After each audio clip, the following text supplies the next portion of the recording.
Hello everyone and welcome to another episode of Rainbow Six Reinforcements. I'm Matt from PCGamesN, joined by Jordan. Hello. And we are discussing some rumours about what the upcoming operators could be.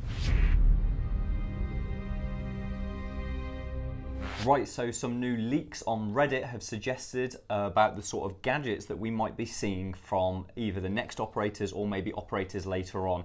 So provided these do come to Season 2, just explain to me, Jordan, what do these leaks say that they could be? Okay, so we should probably run through what they are. So first off, someone found, when you go on the operator screen on the official UB site, they found that Lion's name had been changed to Bersaglio, which isn't Lion's name. No, not at all. So that's the first thing. And it also sounds Italian, which is the next season is Italian operators. The other leak is much more substantial. It's a client dump by a Redditor called addicts. Now he's done one of these before. With then it's been reliable, right? Yeah, with some success. And the reason it's some success is you don't know with these things whether the content you find is going to land in the next season, but also it's very early on, so a lot of things get changed. So he predicted a lot of stuff about Outbreak, and he also found a number of the abilities that launched in White Noise and in Chimera. Sure. So he's got some good reliability. It's not like a 4chan leak where it's totally anomalous. So yeah, there's a good chance.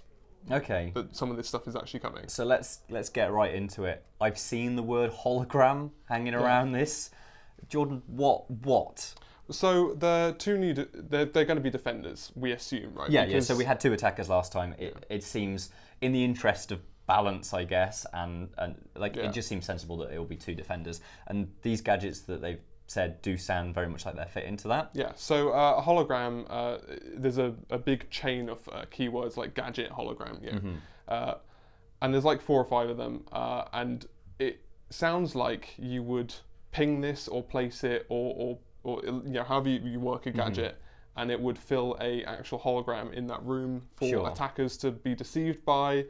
We don't know exactly how it'll work. Presumably you shoot it and it will disappear. But yeah, I can see it being kind of like maybe a disc that you throw, or you've got a launcher to fire it into a room or something like that. To produce, and the list kind of suggests that there might be different kind of like poses or phases that it goes through. Yeah. It's difficult to imagine because so much of R6, you see someone moving around, and will it be static? Will it be like they have a repeated motion pattern? Yeah. Will it be? Will they stick in one spot and like not rotate or move at all, or will they like move around a certain? So area? Holograms are something that I'm sure if any of you guys at home have played lots of first-person shooters, you will know holograms have been something that the last kind of 5 years of shooters have tended to kind of include these. So for example, Titanfall 2, which I play a lot of, one of the gadgets that you can equip is a decoy hologram, and I've had great success in that game with it. It doesn't seem the sort of thing I'd expect from Rainbow, but I can also see that it would be a powerful inclusion. Yeah. It's very sci-fi, as we said about Thinker when she was revealed. Those nanobots were very sci-fi. Yeah.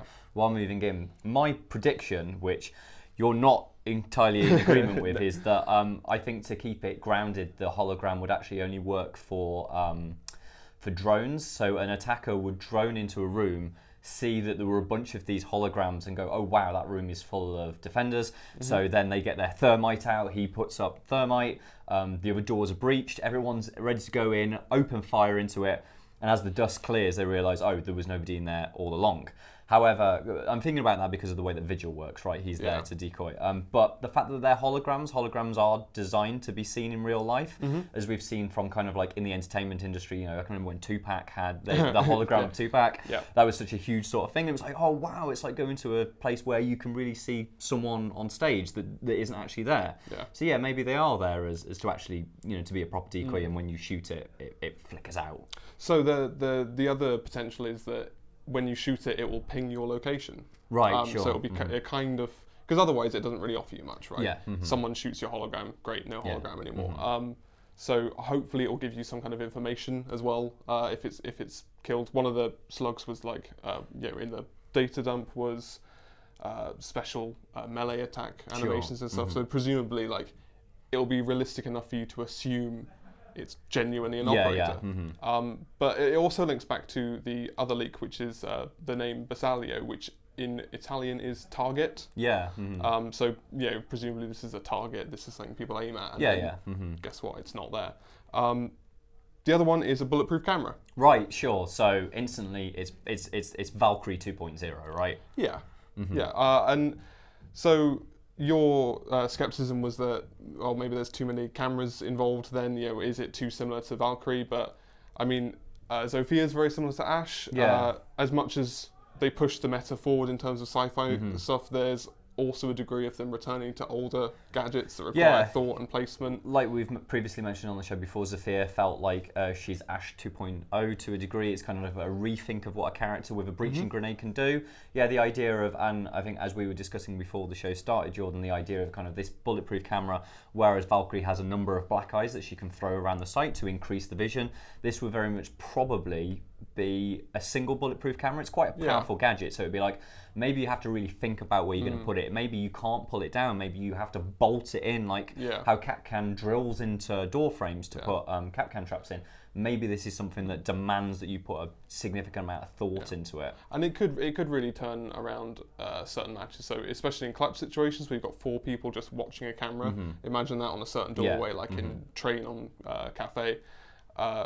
Not doorway, but a wall or whatever. Like knowing there are 4 people coming from one direction or 2 or whatever could be really helpful.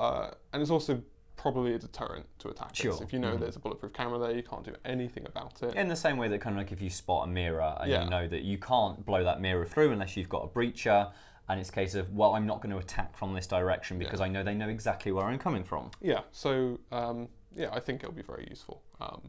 And they both sound within the realms of R6, especially now you look back at Finker and Vigil, they both sound plausible enough. This guy Artex3, he said he wasn't 100% right with the other ones, but that could mean some of the stuff he's talked about would come later. Yeah. But also, this is a client dump. Technically, anyone can do this. It just takes some effort. So we're grateful to people like Artex3 anyway. Yeah. It just takes some effort and going through it. But those are the leaks, and I think they're both very interesting. Yeah, absolutely. And obviously, it's not something that is guaranteed because these sort of things are huge works in progress, right? That client dump might get changed the next time a refreshed version of it turns up, and none of these things are there because Ubisoft have made changes along the way. We don't know how long it takes them to produce a new sort of set of operators and how far in advance they're thought and how many iterations they go through before they turn into the final ops. But I think it would be really cool to see these guys turn up next season. Yeah, and then one last thing is worth remembering as well, that Ubisoft have said they make operators and gadgets separately. So these could be gadgets that turn up anywhere. They don't necessarily have to be linked to the Bersaglio thing. Yeah, so these, Bersaglio kind of makes sense with the idea of a target, but who knows what kind of gadgets you could make that a target sort of focused. Anyway, that's everything from this episode of Rainbow Six Siege Reinforcements. If you found the video informative, please do like, share and subscribe. But until next time, we'll catch you later.